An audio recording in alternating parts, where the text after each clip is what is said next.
Bahrain Roundup, brought to you by Lulu Exchange, Al Hilal Hospital and Medical Center, Adventist Academy, and Lawrence Center for Global Education.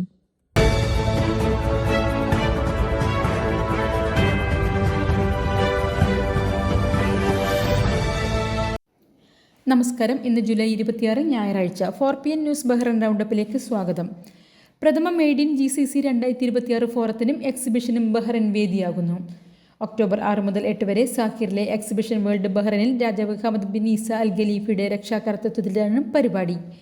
GCC രാജ്യങ്ങൾക്കിടയിലെ വ്യാവസായിക സഹകരണവും സാമ്പത്തിക വൈവിധ്യവൽക്കരണവും ലക്ഷ്യമിട്ടാണ് ഉച്ചകോടി സംഘടിപ്പിക്കുന്നത്. മന്ത്രിമാർ, പ്രമുഖ വ്യവസായികൾ, നിക്ഷേപകർ എന്നിവർ പങ്കെടുക്കുന്ന ചടങ്ങിൽ വ്യാവസായിക നയങ്ങൾ, സപ്ലൈ ചെയിൻ ശാക്തീകരണം, ഗ്രീൻ മാനുഫാക്ചറിംഗ് തുടങ്ങിയ വിഷയങ്ങളിൽ ഉന്നതതല ചർച്ചകൾ നടക്കും. ഗൾഫ് ഉൽപ്പന്നങ്ങളുടെ അത്യാധുനിക പ്രദർശനവും ഇതിൻ്റെ ഭാഗമായി ഉണ്ടാകും. ഗൾഫ് ഉൽപ്പന്നങ്ങൾക്ക് മെയ്ഡ് ഇൻ GCC എന്ന ഏകീകൃത ബ്രാൻഡ് നൽകാൻ ഈ സമ്മേളനം സഹായിക്കുമെന്ന് വ്യവസായ വാണിജ്യ മന്ത്രി അബ്ദുല്ല ബിൻ അദിൽ ഫക്രു വ്യക്തമാക്കി. തൊഴിലിടങ്ങളിലെ അന്താരാഷ്ട്ര സുരക്ഷാ മാനദണ്ഡങ്ങൾ കൃത്യമായി പാലിച്ചതിന് ബഹ്റൈൻ ഷൂറ കൗൺസിൽ ജനറൽ സെക്രട്ടേറിയറ്റിന് ISO 45001/2028 സർട്ടിഫിക്കേഷൻ ലഭിച്ചു. ജീവനക്കാരുടെ സുരക്ഷ ഉറപ്പാക്കുന്നതിലും ആരോഗ്യകരമായ തൊഴിൽ അന്തരീക്ഷം പ്രോത്സാഹിപ്പിക്കുന്നതിലും കൗൺസിൽ കാണിക്കുന്ന പ്രതിബദ്ധതയ്ക്കുള്ള അംഗീകാരമാണിതെന്ന് അധികൃതർ വ്യക്തമാക്കി. ആരോഗ്യ മന്ത്രാലയത്തിൻ്റെ ഡയമണ്ട് അക്രഡിറ്റേഷന് പുറമെയാണ് ഷൂറ കൗൺസിലിനെ തേടി ഈ പുതിയ അന്താരാഷ്ട്ര നേട്ടവും എത്തിയിരിക്കുന്നത്. ബഹ്റൈനും ഇന്ത്യയും തമ്മിലുള്ള നിയമ, നീതിന്യായ, നിക്ഷേപ മേഖലകളിലെ സഹകരണം കൂടുതൽ ശക്തമാക്കുന്നതിൻ്റെ ഭാഗമായി ഉന്നതതല കൂടിക്കാഴ്ച നടന്നു.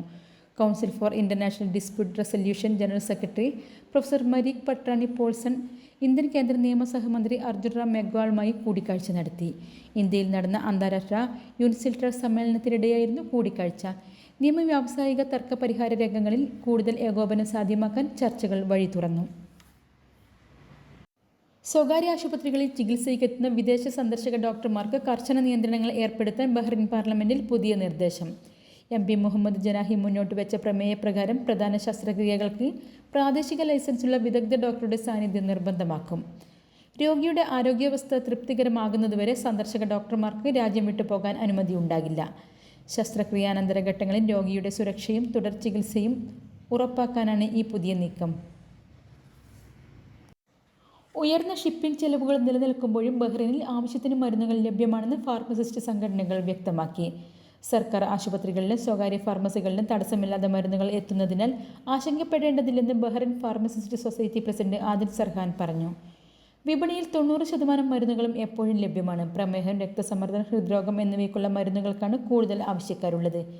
ഇറക്കുമതി കൃത്യമായി തുടരുന്നതിനാൽ വിപണി ശാന്തമാണെന്ന് ഫാർമസിസ്റ്റുകൾ സ്ഥിരീകരിച്ചു. വാഹനങ്ങളുടെ അമിത വേഗത തടയുന്നതിനായി ഹമദ് ടൗണിലെ പ്രധാന റോഡുകളിൽ മരാമത്ത് മന്ത്രാലയം സ്പീഡ് ബമ്പുകൾ സ്ഥാപിക്കാൻ തുടങ്ങി. നഗരസഭ 9ാം മണ്ഡലത്തിൽപ്പെടുന്ന ബ്ലോക്ക് 1207, 1205 എന്നിവിടങ്ങളിലെ റോഡുകളിലാണ് ഗതാഗത സുരക്ഷയുടെ ഭാഗമായി ഈ നടപടി. പ്രദേശവാസികളുടെ പരാതി പരിഹരിക്കാൻ വേഗത്തിൽ ഇടപെട്ട മരാമത്ത് മന്ത്രാലയത്തിൻ്റെ എഞ്ചിനീയറിംഗ് ടീമിന് വടക്കൻ നഗരസഭാ അംഗം അബ്ദുല്ല അൽ ഗുബൈസി നന്ദി രേഖപ്പെടുത്തി. പുതിയ മാറ്റം വഴി അപകടങ്ങൾ കുറയ്ക്കാനും നടപ്പാതകൾ സുരക്ഷിതമാക്കാനും സാധിക്കും. ഇന്നത്തെ മണി എക്സ്ചേഞ്ച് നിരക്കുകൾ നിങ്ങൾക്കായി നൽകുന്നു ലുലു എക്സ്ചേഞ്ച് ബഹ്റൈൻ.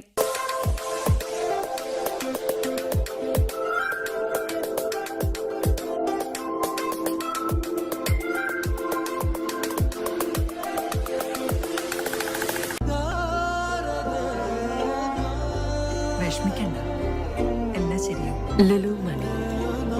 ഇന്നത്തെ സ്വർണ്ണ നിരക്ക്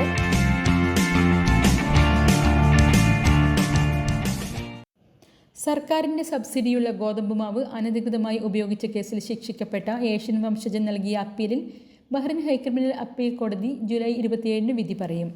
താൽക്കാലികമായി അടച്ചിട്ട മറ്റൊരു ബേക്കറിക്ക് അനുവദിച്ച സബ്സിഡി മാവ് സ്വന്തം ആവശ്യത്തിനായി ഉപയോഗിച്ച് അപ്പം നിർമ്മിച്ചതാണ് കേസ്. പ്രതിക്ക് 3 മാസം തടവും 250 ദിനാർ പിഴയുമാണ് കീഴ്ക്കോടതി വിധിച്ചിരിക്കുന്നത്. ഡെഡ് ഡ്രോപ്പ് രീതി ഉപയോഗിച്ച് ബഹ്റൈനിൽ ലഹരിമരുന്ന് വിതരണം ചെയ്ത കേസിൽ ശിക്ഷിക്കപ്പെട്ട 4 ഏഷ്യൻ വംശജരുടെ അപ്പീൽ ഹർജി പരിഗണിക്കുന്നത് കോടതി ഓഗസ്റ്റ് 5 മാറ്റി. വിമാനത്താവളം വഴി എത്തിയ പാഴ്സലിൽ നിന്ന് 1 കിലോയിലധികം കഞ്ചാവും മറ്റ് ലഹരി വസ്തുക്കളും പിടിച്ചെടുത്ത കേസിലാണ് നടപടി.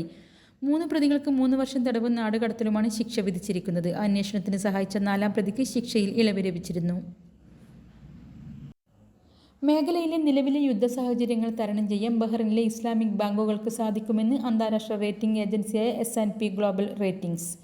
ശക്തമായ ഫണ്ടിങ്ങും ബഹ്റൈൻ സെൻട്രൽ ബാങ്കിന്റെ കൃത്യമായ ഇടപെടലുകളുമാണ് ബാങ്കിംഗ് മേഖലയ്ക്ക് കരുത്താകുന്നത്. രാജ്യത്തെ മൊത്തം ബാങ്കിംഗ് മേഖലയുടെ 30% വിഹിതം ഇസ്ലാമിക് ബാങ്കുകൾക്കാണ്. ബാങ്കുകളുടെ സംയോജനം പ്രവർത്തന ചെലവ് കുറയ്ക്കാനും പ്രതിസന്ധികളെ ചെറുക്കാനും സഹായിക്കുമെന്നും റേറ്റിംഗ് ഏജൻസി ചൂണ്ടിക്കാട്ടുന്നു.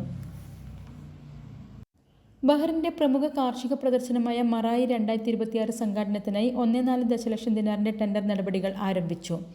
പ്രദർശനത്തിന്റെ പ്ലാനിംഗ്, മാർക്കറ്റിംഗ്, നിർമ്മാണം എന്നിവയ്ക്കായി ഫാലിയാത്ത്, പിക്കോ ഇന്റർനാഷണൽ എന്നീ പ്രമുഖ കമ്പനികളാണ് നിലവിൽ ടെൻഡർ സമർപ്പിച്ചിരിക്കുന്നത്.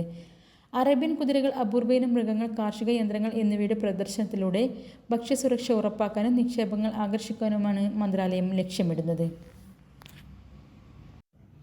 ICRF ബഹ്റൈൻ നടപ്പാക്കുന്ന തേഴ്സ് കൊഞ്ചസ് 2026 പദ്ധതിയുടെ 6ാം ആഴ്ചയിലെ വിതരണം മുഹറക്കിൽ നടന്നു. കഠിനമായ വേനൽ ചൂടിൽ ജോലി ചെയ്യുന്ന 220ഓളം തൊഴിലാളികൾക്ക് ശുദ്ധജലം, ജ്യൂസ്, പഴവർഗ്ഗങ്ങൾ എന്നിവ വിതരണം ചെയ്തു. LMRA, തൊഴിൽ മന്ത്രാലയം എന്നിവയുടെ പിന്തുണയോടെ നടപ്പാക്കുന്ന പദ്ധതിയിൽ ICRF ഭാരവാഹികളും സന്നദ്ധ പ്രവർത്തകരും പങ്കെടുത്തു. World Malayali council Bahrain province medical ഫോറത്തിന്റെ പുതിയ ഭാരവാഹികൾ ചുമതലയേറ്റു. സെഗയ്യ KCA ഹാളിൽ നടന്ന ചടങ്ങിൽ ICRF advisor doctor Babu Ramachandran ഭാരവാഹികൾക്ക് ബാഡ്ജ് അണിയിച്ചു. ഡോക്ടർ ഡെസ്മണ്ട് ജോൺ ഗോമസ് പ്രസിഡന്റായും റേച്ചൽ അമിസൺ ജനറൽ സെക്രട്ടറിയും പുതിയ ഭരണസമിതി അധികാരമേറ്റു. വിവിധ സാമൂഹിക സംഘടനാ പ്രതിനിധികളും ചടങ്ങിൽ പങ്കെടുത്ത് ആശംസകൾ അറിയിച്ചു. ഇന്ത്യൻ യൂത്ത് കൾച്ചറൽ കോൺഗ്രസ് ബഹ്റൈന്റെ നേതൃത്വത്തിൽ സൽമാനിയ ഹോസ്പിറ്റൽ ബ്ലഡ് ബാങ്കിൽ വെച്ച് 21ാമത് ഇന്ദിരാ പ്രിയദർശിനി രക്തദാന ക്യാമ്പ് സംഘടിപ്പിച്ചു. നിരവധി സംഘടനാംഗങ്ങളും പൊതുജനങ്ങളും പങ്കെടുത്ത ക്യാമ്പ് പ്രമുഖ മാധ്യമ പ്രവർത്തക രാജി ഉണ്ണികൃഷ്ണൻ ഉദ്ഘാടനം ചെയ്തു. ആക്ടിംഗ് പ്രസിഡന്റ് സ്റ്റെഫി ബാബുവിന്റെ അധ്യക്ഷതയിൽ ചേർന്ന ചടങ്ങിൽ ജനറൽ സെക്രട്ടറി സലീം അബുത്വാലിബ് സ്വാഗതവും ട്രഷറർ ഷഫീഖ് സൈഫുദ്ദീൻ നന്ദിയും പറഞ്ഞു. സൽമാനിയ ഹോസ്പിറ്റലിനുള്ള ഉപഹാര സമർപ്പണവും രക്തദാതാക്കൾക്കുള്ള ഡിജിറ്റൽ സർട്ടിഫിക്കറ്റ് വിതരണവും ചടങ്ങിൽ നടന്നു. IVCC ദേശീയ ഏരിയ ഭാരവാഹികൾ ക്യാമ്പിന് നേതൃത്വം നൽകി. വാർത്തകളുടെ വിശദവിവരങ്ങൾ ഞങ്ങളുടെ വെബ്സൈറ്റായ 4pmnewsonline.com സോഷ്യൽ മീഡിയ ഹാൻഡിലുകളിലൂടെയും ലഭ്യമാണ്. നന്ദി, നമസ്കാരം.